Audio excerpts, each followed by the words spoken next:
আত্মসম্মান বাঁচানোর জন্য কত মানুষের কাছ থেকে নিজেকে সরিয়ে নিয়ে এসেছি।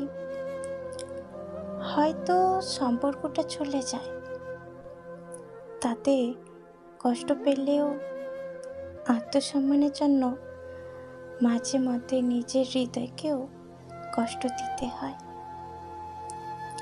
যে সম্পর্কে নিজের সম্মান থাকে না, সেই সম্পর্কে নিজেকে আটকে রাখা আসলে নিজের সাথে নিজের প্রতারণা। অন্যের সাথে প্রতারণা করা যখন আমার স্বভাবে নেই, তখন নিজের সাথে নিজে প্রতারণা করে নিজেকে কেমন করে ঠকাই বলুন তো? দেখবেন, মা যখন নিজের সন্তানকে মারেন,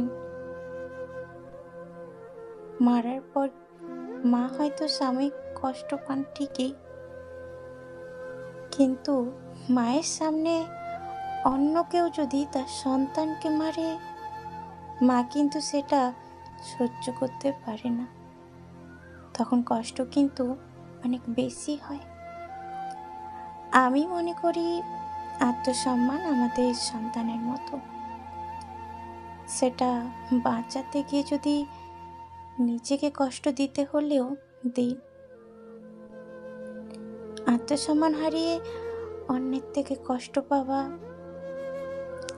এমন অপমান মানা তো দূরের কথা, সহ্য করা কঠিন। দিন শেষে নিজেকে ঠকাবেন না।